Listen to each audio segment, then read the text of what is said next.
Only 1 month remains in the 2023 NFL regular season, and each game now matters more than the last. The first place Dallas Cowboys have a window of opportunity, but zero room for error. Where the Cowboys fit the bill as a true contender, or will Buffalo take a bow to their chances that are on the table? It's the Cowboys and the Bills meeting in Orchard Park for the first time since 2015. Welcome into Cowboys Pregame Live, presented by WinStar World Casino and Resorts. We've got Barry Church, Isaiah Stanback, Nate Newton. I'm Kyle Yeomans, soon to be joined by Nicole Hutchison and Nick Eatman, who is live out in Buffalo. We've got plenty to get through in this one. You talk about significant stats and significant storylines entering a matchup. This one's got a little bit of everything, and what is my opinion, the best game of the NFL slate in Week 15 across the board. I like that. Okay. Cowboys trying to keep their 5-game winning streak alive and keep pace as first place in the division of the NFC East, and try and keep pace in the NFC across the board. I mean, when you look at this game, Barry, what stands out most to you? What stands out to me is, so far, this team, the Dallas Cowboys, has been consistent on both sides of the football. You're talking about offensively and defensively. If they can keep that momentum going throughout this tough stretch, man, the sky's the limit in my opinion. The sky's the limit, but you're talking about the NFC East #1 seed versus the AFC East #2 seed in that of Buffalo. And these are both playoff-bound teams. Both of these guys got dogs on each side of the ball. The third as well in terms of the special teams. Well-coached teams. It's going to come down to who makes the least amount of mistakes. Hopefully it's Dallas Cowboys. You're talking about a dog. I'm talking about Josh Allen, a guy like to run the ball, got a cannon arm. And you talk about Dak MVP-type numbers. This is going to be a super game. Yeah, this season hasn't necessarily gone to plan the way that the Buffalo Bills wanted it to go. A team that's perennial contenders in the AFC and still might be from a talent standpoint, but they are 7-6. They are dealing with some injuries, especially on the defensive side of the ball. But it has gone to plan recently for the Dallas Cowboys. Look at this number across the board. Most wins by a team by 20 points or more since the NFL merger. The Cowboys are only the 4th team to do it 8 times or more. The one thing that those 3 teams in front of them all have in common, they went to the Super Bowl. The 2007 Patriots, of course, they went undefeated up until the Super Bowl when they fell to the New York Giants. But the Rams and the Packers, they both got the job done from their standpoint of winning the Super Bowl. How much does this give you confidence on what the Cowboys can do this season? It gives me great confidence because when you look at it, that means they're not playing down to the level of any team, whether that team's a contender or not. They're executing the game plan on both sides of the football at an extremely high rate. But to me, the most important stat from this team so far is they're winning the turnover battle. They're plus 10 out there this season, which means the offense is taking care of the football and the defense, they're taking it away. Yeah, I'm looking forward to seeing these guys and seeing how they respond to another playoff team out of the AFC. Obviously, they took care of business last week against the Philadelphia Eagles. This time they have the Buffalo Bills, who have their back up against the wall with playoff implications in place, and you're going to get the best version of them. You can please believe that. They're running the ball nice. They are throwing the ball with great accuracy. Their defense is taken away, like Barry's saying, and that's the main important points. No doubt about that. And Barry, you talked about winning the turnover battle. The Cowboys might be 10-3 overall. They are 10-1 when forcing a single takeaway. That's it. 10-1 whenever they force the takeaway. So they've had some success this year in forcing those turnovers. They're going up against the Bills team today that can give the football up quite a bit. We've talked about it throughout the week on DallasCowboys.com, but Josh Allen not only leads the NFL in touchdown passes, but he leads the NFL in turnovers. We'll talk a little bit more about Josh Allen in a moment, but the 6 losses from this Buffalo team have all been by single digits. Actually, all less than a touchdown, 6 points or less. Where does this Buffalo team rank in terms of the opponents Cowboys have seen so far? I think they're right up there because even though they've lost that amount of games, by that much of a margin, they're extremely talented out there. When you talk about what they have at the receiving core, when you talk about what they have at the quarterback, yes, he turns the football over out there, but this guy is extremely talented, dual-threat quarterback, can make all the throws, and he can hurt you with your run. So you cannot sleep on Buffalo. This will be a great contest. When you talk about the AFC, you can't talk about them without bringing up the Buffalo Bills, and that's just the reality. Regardless of the struggles that they're going through, much like the Seattle Seahawks and the NFC, okay, the Buffalo Bills have an absolute squad offensively, quarterback, receiver, offensive line, tight ends. Or defensively, their defensive line is getting after the quarterback left and right. Second level solid. Safeties are some of the best in the game. They're just missing their coach, Coach Frazier, and that's why their play has calmed down a little bit this year. 18.8 is what they're giving up on defense. Coach Sean McDermott, is I'm Yes, sir. pronouncing that right? He is the defensive coordinator. He takes care of business. This Bill team can be very, very dangerous. We don't play our cards right. Yeah, and you got to play your cards right against Josh Allen. This is actually the third time since the NFL merger that the offensive touchdown leader, Josh Allen, 35 touchdowns this year, has met up against the offensive passing touchdown leader, and that's Dak Prescott with 28 touchdowns through the air. This is what Josh Allen's teams have done since 2020 based off of turnovers. So out of those 30 games that Josh Allen has at least one giveaway or only one giveaway, 21-9. Still winning games with just the one turnover.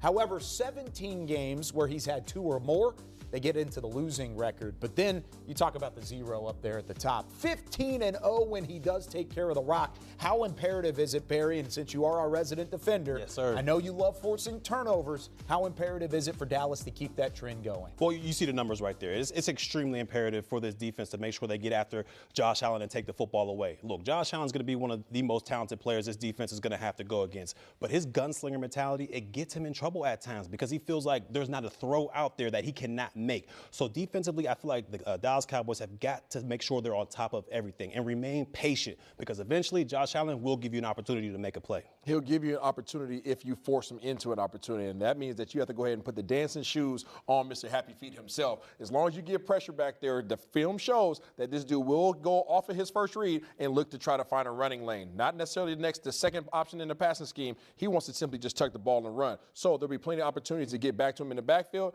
If not, he wants to throw that thing up there like Barry just said. He is a gunslinger. That's why he has 14 turnovers through the air. I tell you what, they got a new offensive coordinator in Joe Brady, and he's been trying to slow it down with the run game. He's not telling him he can't pass, but look here, we're going to run a little bit more. Stop that run, heat him up, and them dancing feet will come. Nate, do you have your dancing shoes on? Oh, definitely, man. Okay, let me ask you this. Based off of what you've seen, and you talked about Joe Brady and the impact he had, he was, of course, it really made his name in 2019 with the LSU Tigers, Joe Burrow, Justin Jefferson, and company. When you look at this Josh Allen at the quarterback position, where do you think he is today? Do you think you get the good Josh Allen or do you get the turnover-heavy Josh Allen? I think the way they're trying to make this playoff run, I think we'll get that Josh Allen that is in the middle, that 21-9 Josh Allen. He may give us one, but if he does give it to us early, they're going to try to tamper him down a little bit. But if you know what, if we can get to him and get him to chirping, he'll give us them too. Yeah, he's going to give you an opportunity, but the thing is, Josh Allen this year alone is 5-2 at the crib. Also, when he's at the crib, his passer rating goes up to 109.5 versus the 90 that he has in any of the other games. So this dude can definitely play at home. Buffalo is a heck of a place, especially when the weather's like it is today. Yeah, I'm going to disagree with both of y'all on this one. I feel like we're going to get that Josh Allen that we saw at the top with 0 turnovers out there. Look, the guy's playing at home. He's done a lot better as far as taking care of the football. There's not that many multiple turnover games that he has out there today. So to me, I think this is going to be an offensive game. It might be a shootout, even with the inclement weather out there. I believe this will be a shootout, but you're going to get the best version of Josh Allen today. And we'll talk a little bit more about the weather in a moment. I want to ask you a quick question. Based off of 7-6, a bit of desperation because Buffalo is in the outside looking in right now in terms of that AFC playoff picture.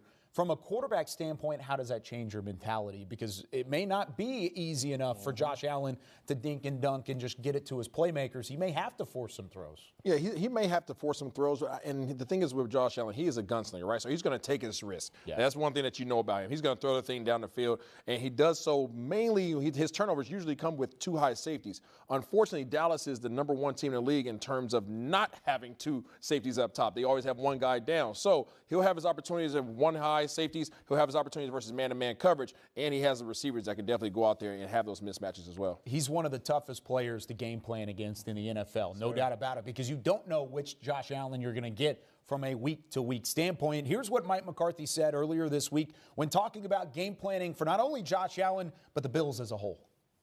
I mean, he's a dynamic football player. I think, the way he plays the position, he reminds me of a young Brett Favre, just the temperament and the ability to throw the ball to any quadrant in the field. He's very aggressive running the ball. I mean, you have to treat him like, you have to treat him as a running back when he gets out there because, he's not looking to go down or go out of bounds and, those types of things. But very impactful football player. And when you have a player like him who has such an upside and is willing to take some risks and has had a prolonged stretch of turnovers, do you try to feed into that early, or can you get off your game, trying to too much to force. No, I just think we got to play our game and stay focused on, what we do every time we line up, and when we have opportunities to take the ball away, we got to convert. But he's very, very aggressive player. It's good. It's definitely, it could be a 60 plus minute football game. And they're never out of it when he has the ball in his hand. He certainly gives an opportunity for any opponent to make mistakes, but he can make some mistakes himself, and that's what Mike McCarthy and company are going to aim to cause here on the road in Buffalo. It's a December game in Buffalo. It could be much colder than it actually is. Let's go check in Orchard Park with Nick Eatman, who's down in the tunnel. It is raining, though, so that's the one change. Nick is down there right before kickoff. Hey guys, and yeah, we had to move inside a little bit here for the tunnel. It's been raining here pregame. It's probably going to rain most of the day, and they got something the Cowboys are just going to have to be prepared for. But we didn't want to get our stuff wet here, so we had to make sure to do it here. But as just outside the Cowboys locker room, I got a chance to talk to some of the people that might be affected the most here about with the rain. I talked to some of the guys on the equipment staff, and really there's not a ton of changes. One of the big changes you're going to see is the skill players switched from a synthetic glove to more of a leather glove here, just to get a little bit better traction with the ball. From the cleat standpoint, it's really the same. There's no changes there. Obviously, it's wet. You got to, they'll have to be ready for that. But that's really one of the big changes there.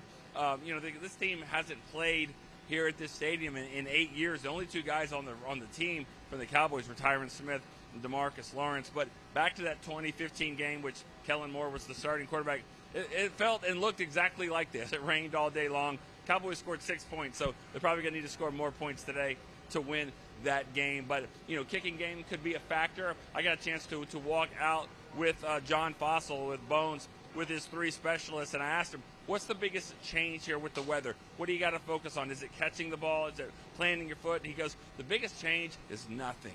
Nothing. That's nothing that we're really going to talk about. Yeah, they practice it. They practice wet balls and all that, but they don't really want to talk about it. They don't want to put it in any of their heads about what they need to do to focus. The focus is the same. It's the execution as always. Sure, it's going to be a little bit different out there, but they don't want to put that in their head. And I'm going to imagine that goes with every position across the team. They know it. They feel it. They hear it and see it. They're not really going to talk about it and think about it. So that's the big key here from the Cowboys. Yes, the weather is going to be a factor, but probably not as much as you would think. So we'll see if that holds true throughout the day. Kyle, back to you. Thank you very much, Nick. That's also great news just from hearing from the staff member saying that there isn't that much of a change overall in what the weather is. It is December football, though, and there's a change possibly in the mentality for NFL teams that are trying to position themselves the best going into the playoffs. With more on how crucial this final month of the regular season is, here's Nick Harris. Heading into Week 15, the Dallas Cowboys are hitting their stride at the perfect time of the season. They head into their AFC East road swing, riding a 5-game winning streak and fresh off the high of a 20-point victory over the Philadelphia Eagles. Everything is clicking. Offensively, Dak Prescott has vaulted himself into the top of the MVP conversation on his way to powering the league's top-scoring offense. The defense overall has been suffocating with its pass rush, 8th in the NFL with 39 sacks, while also being locked down in coverage with its various all-pro defensive back weapons. And on special teams, is there anything else we could say about Brandon Aubrey? With that winning streak in hand, the Cowboys will head to unfamiliar territories in Buffalo and Miami in the next 2 weeks, with a growing history of success in the month of December under Mike McCarthy. Let's dive into it. Since Mike McCarthy was hired in 2020, the Cowboys are 12-2 in the month of December and are averaging 33.6 points per game during that 14-game stretch. At home, they're a perfect 7-0 with a chance to extend that mark on December 30th against the Lions. But this time around, things feel a little different, don't they? Even though the Cowboys won 3 December games last season, a couple of those wins felt like they did more bad than good. A win over a 1-win Houston team took Dallas every second to accomplish, and a road win at Tennessee against a third-string quarterback generated more concerns than positivity going into the final stretch into the playoffs. This time around, those types of bad wins, quote-unquote, aren't present, and they aren't showing any signs of rearing around. A commanding win against Philadelphia, while it did have its offensive issues in the second half, has the confidence higher than it's been all season in the locker room going into the final 4 games. We're where we need to be. It's definitely high, and it should be. Is it the highest of the year? Probably so. And now a challenge against the elements in Buffalo awaits. While it won't be the blizzard tundra-like conditions that we may have anticipated back in May when the schedule was released, potential high winds and rain could still make it a unique road environment from a climate standpoint. It doesn't get any easier after that. A trip to Miami follows on Christmas Eve next week, where the Dallas defense will look to stop the one thing that has been a thorn in the side of the unit all season: speed. A lot of speed.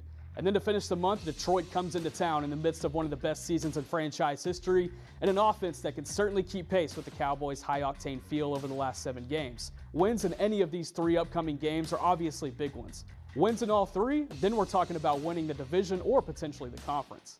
McCarthy has been a part of a lot of meaningful Decembers, but this one just might be his most important. 3 opponents, 3 playoff-type atmospheres. Division and conference titles still very much in play.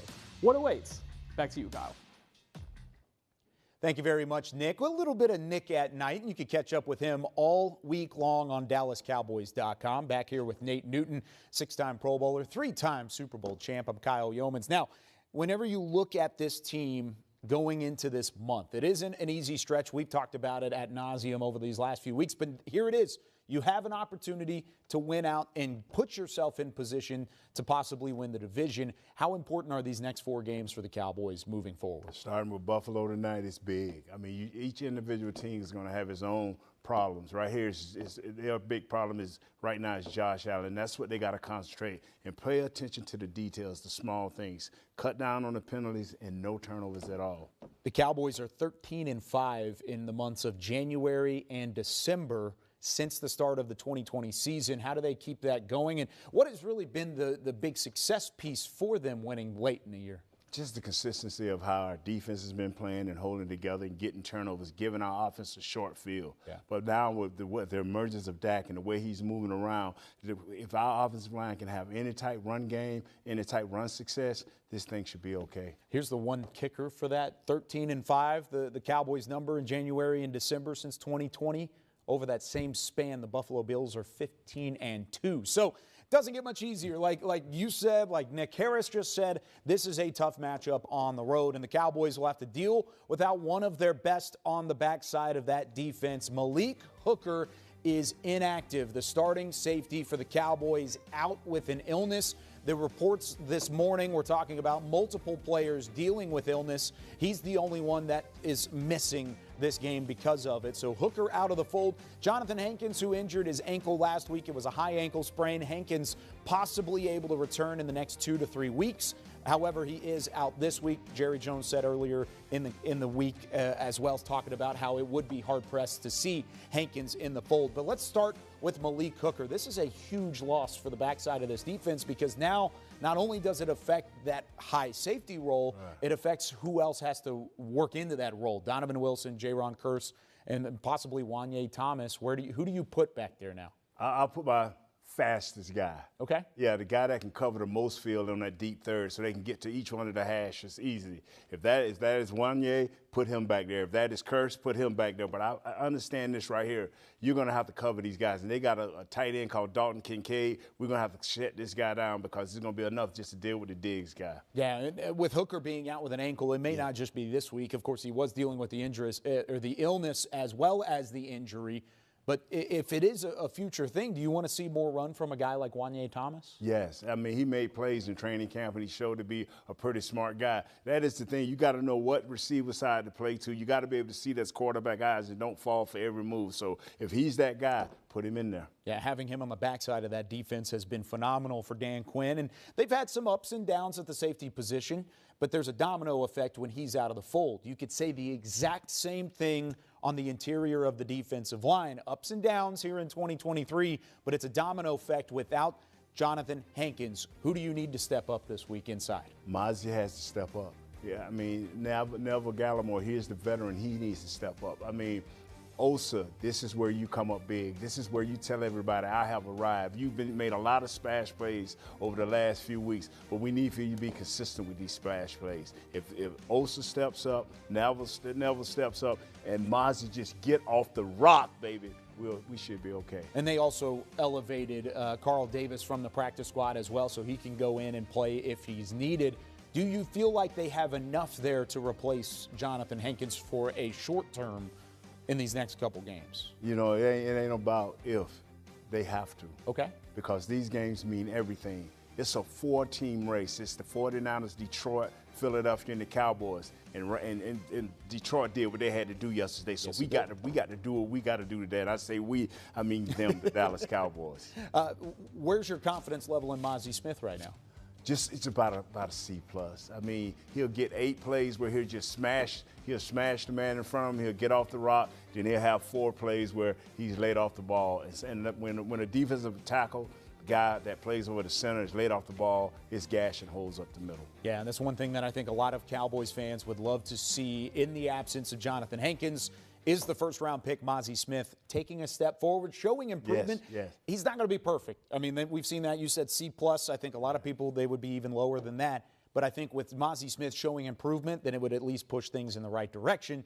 The Cowboys aren't the only team today dealing without some of their best, both in the front 7 and in the secondary. Both Micah Hyde, the safety for the Buffalo Bills, and A.J. Epineza are out today. Epineza, an edge rusher for that Buffalo defense. How big of an impact can those two missing give to this Cowboys offense? Micah Hyde is just a guy that you can depend on. Yeah. And he to be in the right place, to make plays. He's got 2 interceptions. This guy is nice. I mean, he's an all-world safety. He can play up and he can play back, particularly a sure tackler.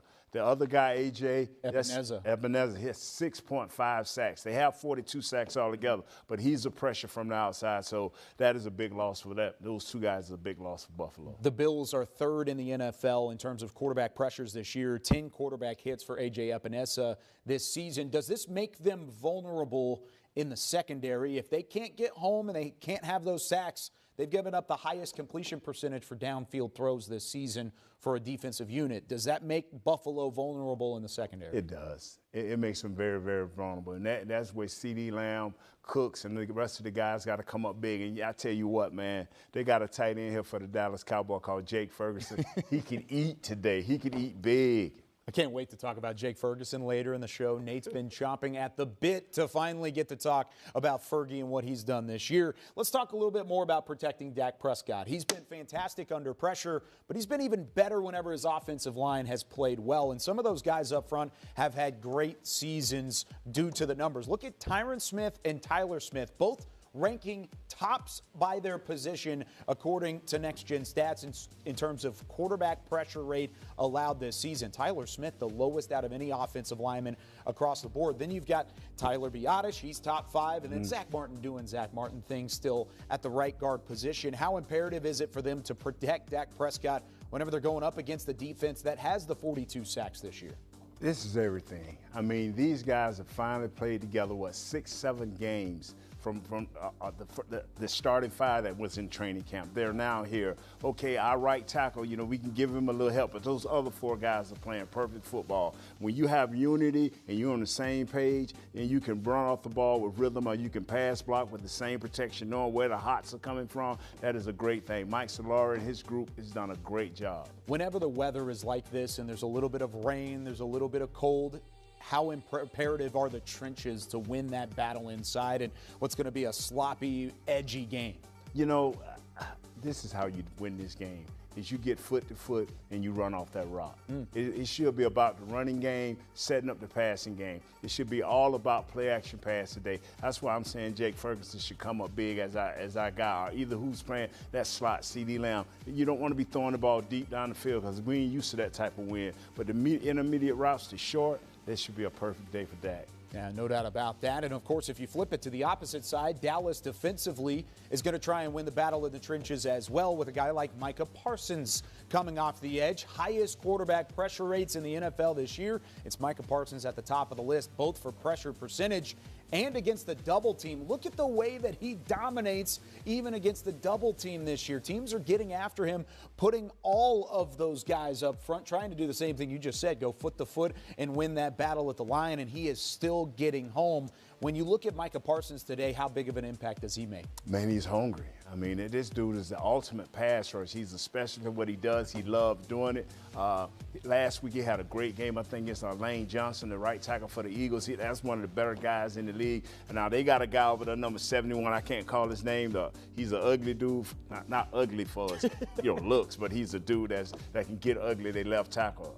and I think it's going to be special. But Micah, listen, don't go over there and waste your time. Go elsewhere where we can have success. So if you move him around, is this a game where Micah can have some success? Oh, yes. With that O-line? Oh, yes. Yeah, he can, from the left tackle, exclude him, and then all the way across to the right, dance, fight, crawl with your your lion crawl, do whatever you got to do. Micah has to be an impact. When you go on the road, your defense has to carry you, and Micah is the leader of this defense, so he has to be the man. You are not alone in that belief. Micah Parsons himself also believes that defense travels and can have some success this week against the Bills. Well, Josh is he's a guy he could go out there and have 0 interceptions and 4 or 5 touchdowns, and he could have a game where he forces things. And, he's just a playmaker. He's just trying to make plays. I'm not the one to penalize it because I know what it looks like when he is making plays. You watch the tape, it's all over. You see why he's this great quarterback. So I know we're the Dallas Cowboys, so I know what type of Josh we're going to get. And I don't think it's going to be the one that makes some costly decisions. I think it's going to be the one that's come to beat on us pretty bad. So I'm excited for the matchup. I think it's supposed to rain. 55% chance. We would ask the offense how they would handle it from a defense perspective. Does that mean you're going to ball more because there's more chance to come out? Yeah, I like the rain. The rain is exciting. Get a little more slippery, a little bit more fun, a little bit more challenging. The rain should increase the intensity of the game. More time to just get after it. And I think that might play into our favor too. Micah Parsons certainly confident in the defense's ability to play in inclement weather. If you ask some around Cowboys Nation this week, there's a bit of concern on how the Cowboys haven't played outdoors, and I get it. I understand it. This is a December game scheduled in Buffalo. It certainly had the possibility of being a horrible weather game, but this is only the 5th time that the Cowboys have played outdoors all season long, and only the 2nd time they've played in inclement weather. The first one was week 1 on the road in New York. That one ended up in a 40-0 win for the Dallas Cowboys. So they've had some success in inclement weather before. I'm not a meteorologist, but let's give you a weather report. Let's try and work this out, starting with Eastern Standard Time. So that is kickoff at 4:30. This is what it's going to look like as we go along. The temperatures really aren't that bad, 49, 48, 49, 50. That's nothing to worry about, especially December in Buffalo. That could be easily down in the 20s. Maybe even down in the teens if you weren't lucky in terms of setting things up. But then you look at precipitation. That's the number one concern this week. So it's not necessarily the cold that the Cowboys are worried about. It's slick footballs. So how have they prepared as the week has gone along? They've done so by soaking the footballs during practice in ice water. This is a look of what they did throughout the week. This is specifically with the tight ends, with Linda Wells, tight ends coach Jake Ferguson. He's even soaking his hands in the ice water before trying to catch footballs from his tight end coach Wells. So with all this being said, there's detail being placed into these practices preparing for this moment because it does change things from a fundamental standpoint. With more on that, we've got both Barry Church and Isaiah Stanback. We had to change up the clothes a little bit. They're not wearing their suits like they were a moment ago, but they had to get a quick change of clothes. Isaiah, tell me about how this is preparing this Cowboys team for a fundamental change in how the game is played. Thanks, Kyle. And here we go. I'm sitting over with my boy BC, Mr. Defensive Back, Stafey extraordinaire himself. That's what they call me. That's what they call him, man. But we're talking about the weather out there, obviously, and we're going to try to reference how these quarterbacks are going to have to hold the ball differently in today's elements. So, as a former quarterback, I'm going to show you guys a couple of tips and tricks. Right now, okay, how I traditionally hold the ball, most quarterbacks do, you're going to have a lot of focus on the grip right here, okay, on the fingertips. You guys see it right here. Fingertips, a lot of pressure there. All right, on the backside, there's typically a little bit of air pocket, a little space between the palm of your hand and the ball. That's going to allow for you to be able to drive the ball however you want to, okay? Your typical release point. However, in the elements that we're going to experience today, you know what's going to happen, BC? What's going to happen, big dog? You got to take this good here ball. Submerge it just a little bit. Get that thing soaking. Get that thing That's soaking how they do it. wet. That's how they do it. All right. And now you can no longer hold it the traditional way. Reason being is the probability of it slipping off of your fingertips is high. Yes, sir. Okay, so what you have to do in these elements is you have to get that gap that we talked about originally, you have to make that disappear. Okay. And you have to take the ball and rotate it inward so that you have a little bit more on top of the ball versus your typical release point, which might be a little bit more opened up. You want to get a little bit more on it so you have a little bit more bite. The probability of it slipping out of your hands dwindles down substantially. That's some of the adjustments that the quarterbacks are going to have to make today. Dak Prescott coming into this game only has 6 interceptions. Obviously, Josh Allen has 14. How will rain and wet balls affect that number today? I got you. And defensively, this might be the only time that the defense has a slight advantage on the offense when you talk about ball security. We love these type of games. Yeah. No glove, finger tapes all over the place. But I'm going to show you 3 techniques to try to get that ball out of the quarterback's hand or out of the ball carrier's hands when it's a little wet out there. So normally, no matter what the conditions are, defenders are going to try to get the ball. They're punching, they're ripping, and all that stuff. But with that moisture on that football, it gives you a slight advantage of taking that ball out. So the first one we're going to do is a punch with a slight bit of a rip. Now, what do we do here is when you come into the offensive ball carrier's hand, you want to punch down on the ball right here, but not just all with your fist. Once you get that initial hit, that's when you want to take those fingers right there and try to rip those fingers off, and that ball with the moisture will slip a little bit, hopefully falling out of the ball carrier's hands. Another opportunity that you may have if you're chasing a guy from behind, because we know the Bills have a lot of speed with their skill set guys out there. So when you're chasing a guy from behind, you're rolling, if you notice a slight gap between that arm and that body right there, you got to take advantage of them. First, secure the tackle. Make sure you secure the tackle, because if you miss that ball, that guy's out of the gate. So you secure the tackle, then you come up where that opening is and get that ball or your hand right on that ball, hopefully popping that thing out. And then last but certainly not least, if you're in a frontal tackle, so the ball carrier is coming towards you, all right, and it's just you and him. You ain't got nowhere else to move. He ain't going to shake nowhere. He's going to try to run through you. A lot of people call this the peanut punch. I like to call it the berry punch because I did it a lot when I was in college and in the National Football League. But you lead with that hand, you punch right down on the football. If that ball carrier is holding it just a little bit loose, that moisture will slip right from that jersey and that ball's coming out. Once that thing's coming out, you got all the guys coming over there to jump on the football. We know the Dallas Cowboys defenders have got to take advantage of these conditions out there against the Buffalo Bills. Yeah, speaking of Dallas Cowboys defenders, our very own Nicole Hutchinson caught up with one today. Thank you very much. Well, guys, this year looks a lot different than last year for Damone Clark, and I mean that in a good way. He came into his rookie season having to face the unknown, having to undergo a surgery for spinal fusion. But now he's easily become one of the most dominant guys in this Dan Quinn defense, filling in the shoes for Leighton Vander Esch, and I caught up with him this week to talk about his journey and how he's adjusting to his new role. Now that you have Marquise Bell playing alongside of you, you don't have Leighton. How is that, I guess, building the relationship with someone new alongside of you?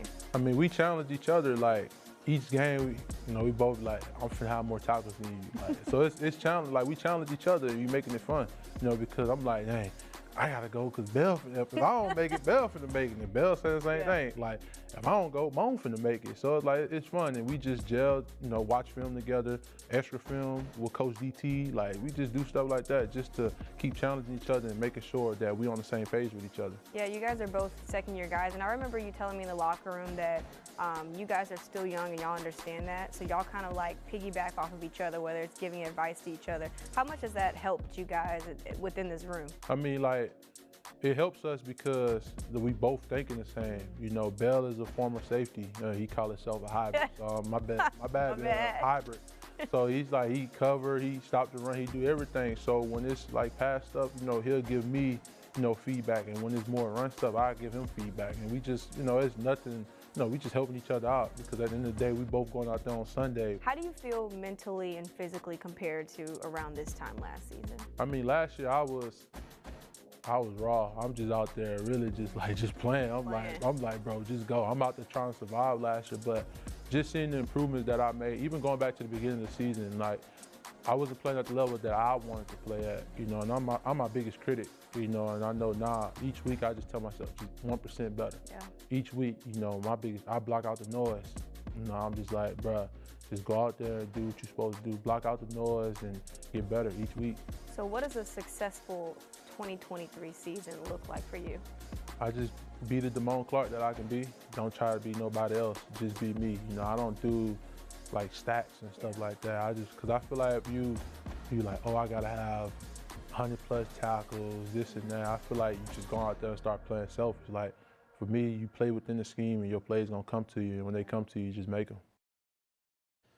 Damone Clark has had to step up in a big way this season. He's going to have to step up today against the Buffalo Bills. There's a look at Highmark Stadium up in Orchard Park, New York, where the Cowboys get set, and Brandon Aubrey just knocked through a 54-yard field goal in the elements. With the wind, too? That's just in warm-ups. It was against the wind, actually. Against them? Oh, yeah, man. it was against the wind. So, a little razzle. Aubramatic has looked great. He's only kicked in the elements one time, by the way, and that was week 1. So his debut in the NFL. He missed the PAT, but it was okay. He hit everything else. He hasn't missed a field goal yet, so that's how it goes. Welcome back into Cowboys Pregame Live. We've got Barry Church, Isaiah Stanback, Nate Newton. I'm Kyle Yeomans. Now, with all of this being said, the elements may be playing a factor. You guys just went through it beautifully. The run game is going to be imperative for both teams, and Buffalo has traditionally had more success in 2023 running the football. They've got really a three-headed monster, the two guys in the backfield, James Cook, who's actually been just as effective as a pass catcher as he has on the ground with 789 receiving yards, Latavius Murray and what he's brought to the table, and then, of course, Josh Allen, who has 10, count them, 10 rushing touchdowns. That's 4th in the league. Ooh. That doesn't mean quarterbacks. That's 4th in the league as a whole this season. So let's start with James Cook. What does he do differently, and how can he hurt this Dallas defense? Well, this is, to me, James Cook. He's an explosive back, and he reminds me a lot of Tony Pollard here with the Dallas Cowboys. I mean, he has the speed to gas you in the run game, and like you mentioned, Kyle, he's a great receiver out of the backfield. 38 catches so far in the season, which is 4th on his team. So this is kind of a guy that you got to know where he is at all times, because he can hurt you with the run, he can hurt you with the screen game as well. And you got Murray, you got Allen out there as well, but to me, it's all about Cook, and you got to corral him. Yeah, talking about Cook. Cook's ability to be able to utilize all of the assets are absolutely out of this world. You talk about how he reminds you of Tony Pollard. This dude can hurt you at the backfield. They'll also line him up as a receiver. And when they do line him up as a receiver, guess what? It's not just for old giggles. They're after trying to get him the ball. And he's able to run good routes. He's able to utilize those soft hands. And then if you have a one-on-one matchup with him in a space, ooh, that's your world's worst nightmare. Yeah, as you see there, none of those guys are up under 4 yards of carry. Yeah. I mean, leading with the quarterback with 5.2. These guys are a combination of different guys, all of them tough, but Cooks is the speed guy. Yes. If you don't let this guy break. I saw him drop a wheel route, Church, coming out of that backfield. If he'd have caught it, he'd have been to the house. They are all explosive runners. And there's also the element of a mobile quarterback too, right? I mean, having the mobility at the quarterback position, we've seen it with Dak in the past. It opens up possibilities for your offense. Teams like the Eagles have done it with Jalen Hurts. You've got, of course, guys like Lamar Jackson having a ton of success with it this year. Where does Josh Allen rank in terms of the mobile quarterbacks throughout the NFL? Man, with 10 rushing touchdowns, I got to say he's at least top 3.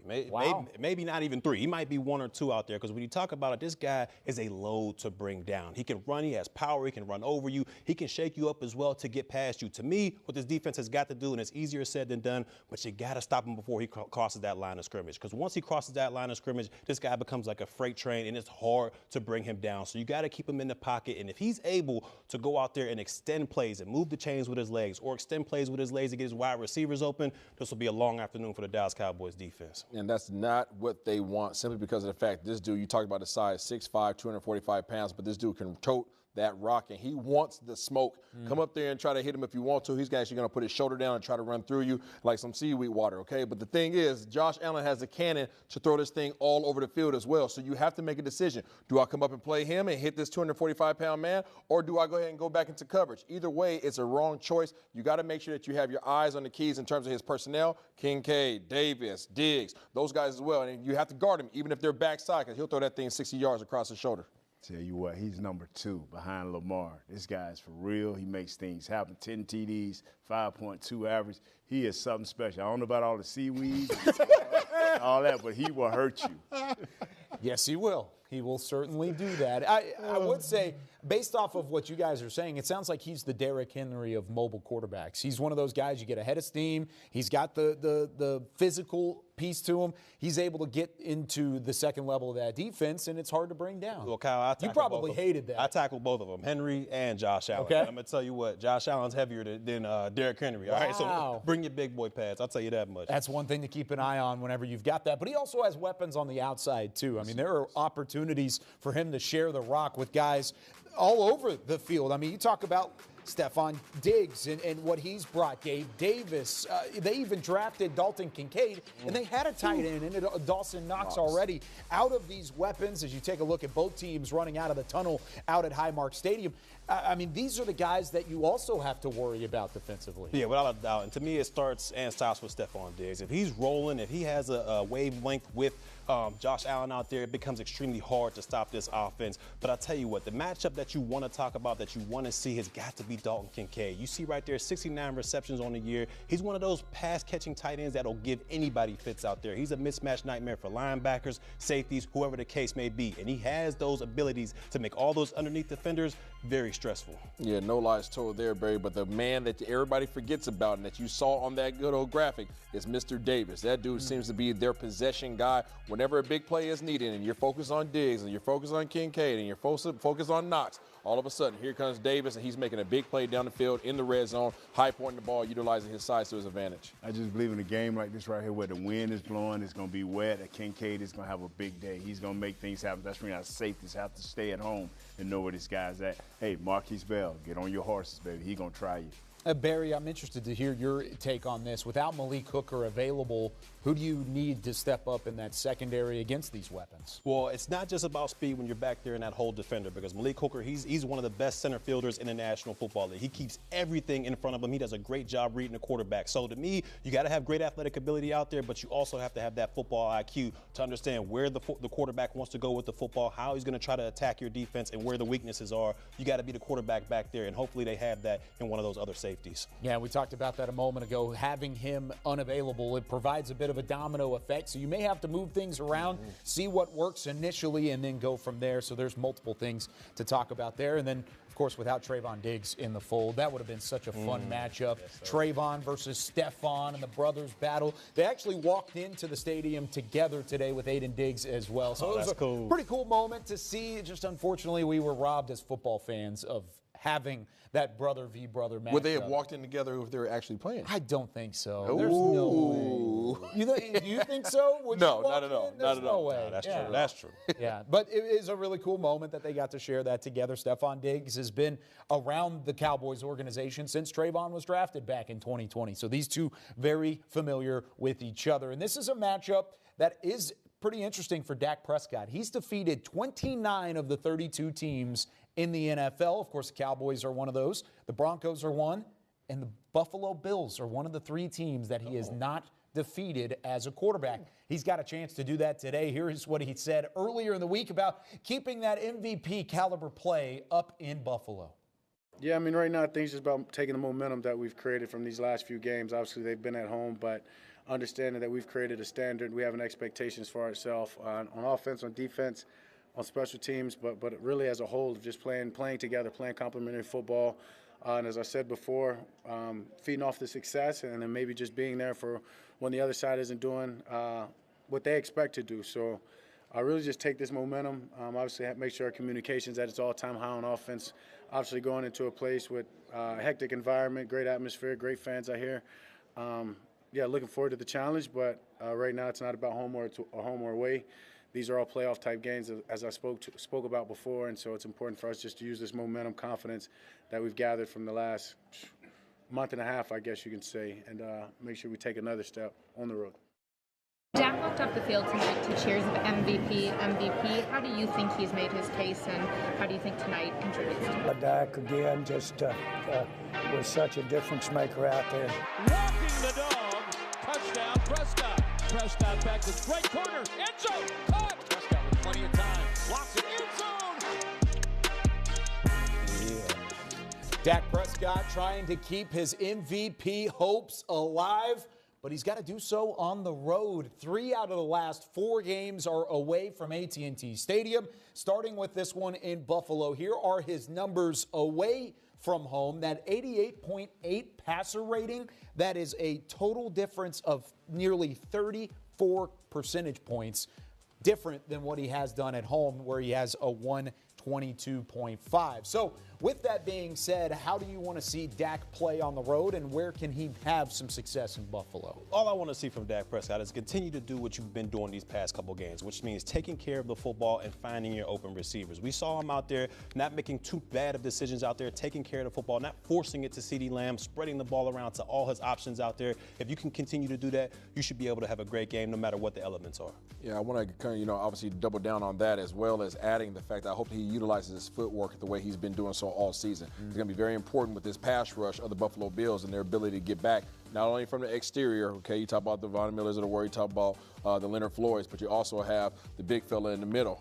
Ed Oliver. Yeah, Ed Oliver, okay. He has 6.5 sacks as well, so he's going to have pressure from all sides. He has to be able to move in the pocket, find space, and deliver a good rock accurately so that there aren't any tip balls and chances for them to get interceptions.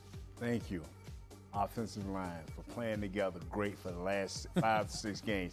That is going to be the difference of being from home and away, is the continuity of the offensive line. Isaiah, whenever you look at such a discrepancy, and it's not like Dak has played poorly on the road. He's still got an 89 passer rating for the most part. So he's still playing decent, but just not as well as he has at home. Is that something to be concerned about moving forward?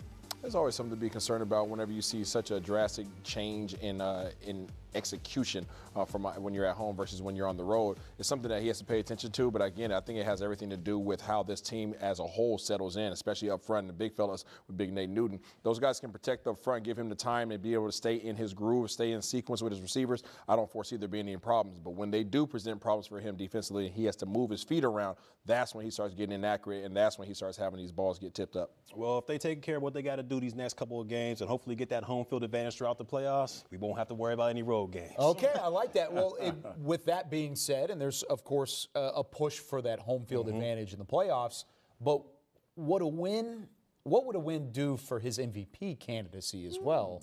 I think it would strengthen it. I mean, you're significantly, would it be a big jump? Because that might be the one knock against Dak's resume this year for an MVP award. I think it would improve it a little bit. I'm not saying it'd be a humongous jump, but we all know Buffalo Bills, they are a significant defense out there. They're a very talented defense out there. So if he's able to go out there and get the job done against this team, I say he would get a slight bump in the MVP voting.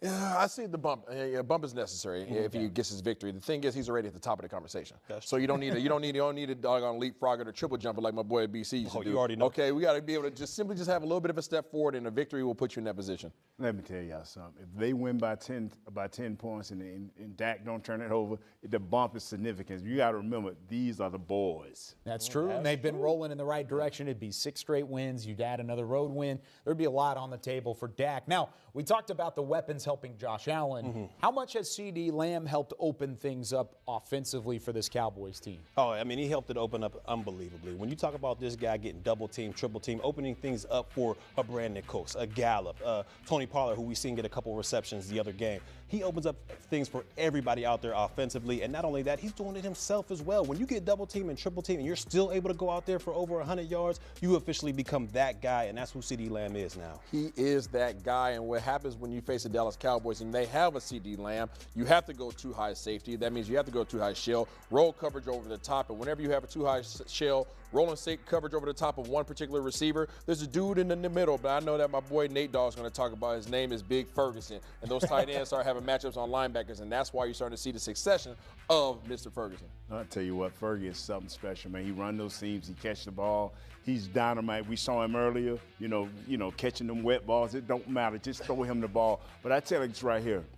What's special about CeeDee Lamb is finally we got a player that can dictate coverage. And when you got a guy like CeeDee Lamb that can dictate coverage, that is very important. Well, let's talk about Jake Ferguson. We're seeing some images of him in practice. He started to take what we've seen in practice, training camp earlier in the season, and implement that into this offense. He's second in most major categories for this Cowboys offense. I know you've been chomping at the bit, Nate, to talk about Fergie. What has he impressed you the most, or how has he impressed you the most? Well, the day they drafted him, I was excited, but somebody to my left here tried to take away that excitement. Who was and I it? did not. That's Who how was I it? and I did not let that happen. Fergie has been the man. I tell you what, after the Philadelphia loss the first time, he sung a little something to his boy. Maybe it was the game before. He sung a little boy something to Dak and said, I am your man. You will find me anytime you need me. And ever since then, this boy been lighting folks up, been running over folks, blocking everybody out there, doing what he has to do. Fergie, keep doing your thing, baby. I got you in the Pro Bowl. It's flag football, but it's all I'm saying. Try and work it out. Is this true? Were you a Jake Ferguson doubter? Listen here, I know when they brought in Jake Ferguson, they brought him in to run block. And I saw the man's size, and I said, guess what? Your boy Zay is about the same size as Fergie. I didn't have the faith that he could put his hand in the ground and move guys off the ball. Nah, not at all. That dude's making one-handed grabs in the Senior Bowl. Explosive. Yeah. Hey, let's not talk about the past. The boy's taking care of business right now. You converted me there, Fergie. No, he's become that security blanket. He really has become that security blanket, and I thought we would miss a guy by the name of Dalton Schultz a lot more than we had. But Jake Ferguson, it becomes extremely hard when you're a safety out there and you got to go against a guy that can pass catch like that. It throws everything off, and he's really become that mismatch nightmare for the Dallas Cowboys offense. One thing that's really impressed me with Jake Ferguson is his willingness to be physical.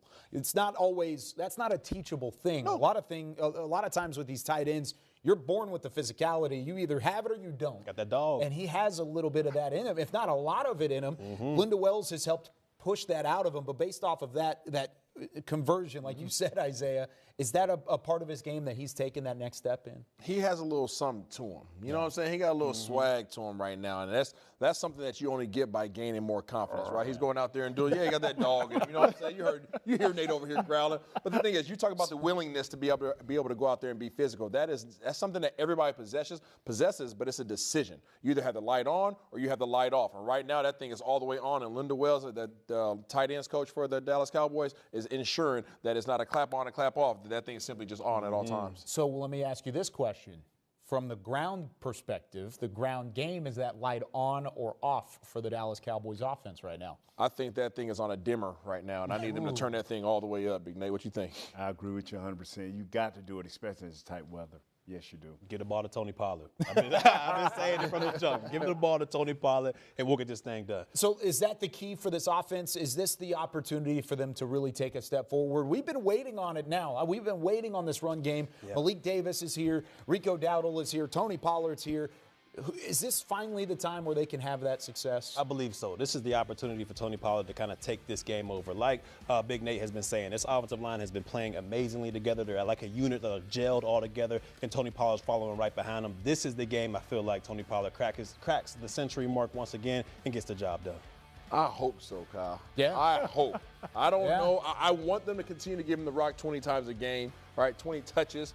Not like early in the season when he was getting 12 touches. But I would like to think that this is the game that he goes off. But everybody knows when the elements are bad, a lot of times they're going to start crowding that box. That's true. So that's what scares me a little bit about these guys. And this is the most athletic defensive front that the Dallas Cowboys have faced all season long. They're used to moving these big boys on the line and double teaming. These guys are going to be stunning and running all over the place. That presents a challenge as well when you have big boy offensive linemen. When you go on the road, you got to prove who you are. You got to try to get an identity. Let Tony Pollard be that identity. I'm with you. He needs to touch the ball at least 25 times a day. Wow. Let him decide when he wants to come off the field. How much is that? How much of those 25 is early in the game? Oh, as much as often. If he can get maybe 15 carries in the first half, that would be great. There it is. That'd be big. That'd be big time. And if Tony Pollard can continue building, they've kept him fresh too. That's the other part about it. He's healthy. He's lacking injury. If they can keep him fresh going into the playoffs, that's another weapon that they can keep at their disposal. And if he has some confidence, too, that will go a long way for this Cowboys offense. With that being said, we've hit a lot of the storylines. We've got to check in with the Cowboys front office. Nick Eatman is down in the tunnel at Hyde Park Stadium and have a chance to catch up with Cowboys COO Stephen Jones. Thanks, Kyle. And yes, we're here with Stephen Jones, Cowboys Chief Operating Officer, inside the tunnel here, trying to protect ourselves a little bit from a rain. But, you know, when you saw the schedule come out mid-December in Buffalo to say it's in the 40s and rain, you'll take this, don't you? I think we'll take it. Sometimes you might take a little snow and 30 rather than wet and 40. But, no, this is typical Buffalo weather. You knew you were going to, probably have something to contend with when you looked at the schedule. And, of course, it's a great home field advantage for them, and we're playing a team today that is a really good football team that's certainly not unlike us. They really need this game to get to where they want to get. You always talk about this time of year. You are what you are, with your record and schedule. Them at 7-6, they do seem a little bit better than that, just especially the way they played the last couple of weeks. Well, I think it's like anything. You got to protect the ball, and they had some, I think, issues early turning the ball over, and lost some close games. But, at the end of the day, this is a really good football team. They play well here at home, and they got a great quarterback in Josh Allen, and as I said, they really need this game to stay in the hunt for the playoffs. You obviously played football as well, high school, college level. When it gets to weather like this, how do you manage it's there, but you also need to block it out mentally and not even worry about it? Yeah, I think that's the big thing is you just got to go out there and play. I mean, that's we all grew up playing in the, out in the yard in it and having fun with it. But, the biggest thing is the ball. You got to protect the ball, and we've done a good job of that all year.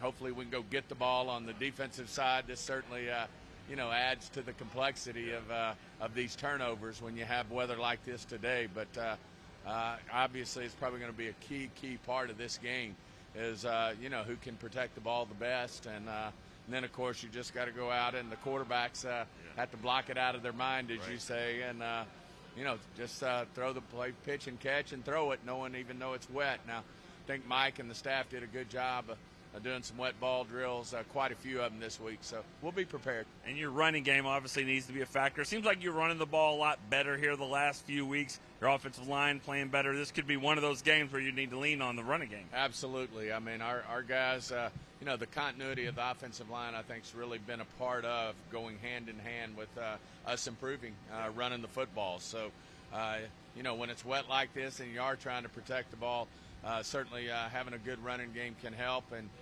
we do feel like we've improved on that. And like I said, the continuity of the offensive line playing together, feel good about that. All right, sounds good. Feel good about it. That's Stephen Jones, Cowboys Chief Operating Officer. Kyle, we'll throw it back to you. Yeah, thank you very much, Nick and Stephen. By the way, in the process of that interview, the Dallas Cowboys have officially clinched a playoff spot in 2023. The Falcons have lost, the Packers have lost, and then the Lions beat the Broncos yesterday. So with that scenario, the Cowboys are in the postseason, of course, for their third straight year. Congratulations to the Cowboys, but we all know that is not the ultimate goal. They want to position themselves better, and a big win today against Buffalo would go a long way into keeping that chase happy for that number 1 seed or number 2 seed, wherever you can end up as a divisional champion in the NFC East. Back here with Barry Church, Isaiah Stanback, Nate Newton. I'm Kyle Yeomans. Gentlemen, it's time to give your keys to the game. How do the Cowboys keep that chase alive and get a win against the Bills? Defensively, forced 2 takeaways out there. You threw the stat up there earlier. I don't know what it was, but his record wasn't amazing when he has 2 turnovers out there. Dallas Cowboys take advantage of this, man. 8-9 was the record. Oh, yeah, that's what we need. That's what we need. Exactly what you need. I'm going to go ahead and say Dak Prescott and Dallas Cowboys, you can't afford any turnovers today. That means keep the streak going. No turnovers on the road today. Gives you a W. Be like Jameis Winston. On the road. On the road. Defense. Run game. That's it. That's it? Yeah, he done threw me off. He got me laughing. I can't think he got me laughing. Yeah, I'm sorry. We've got plenty of post-game coverage coming your way following the final whistle. Cowboys, Buffalo. You got to keep your head on a swivel, though. You got to catch. Oh! I got picked off by Barry Church. I feel like that's a good thing. Oh, that was shame. Get that out of here. Cowboys, Bills, 3:25 kickoff on Fox. We've got Cowboys OT, Cowboys game night, and the first word presented by Dr. Pepper coming your way following the final whistle. For Barry Church, Isaiah Stanback, Nate Newton, Nicole Hutchison, Nick Eatman, I'm Kyle Yeoman saying so long. Enjoy the game, everybody. We'll see you afterwards on DallasCowboys.com.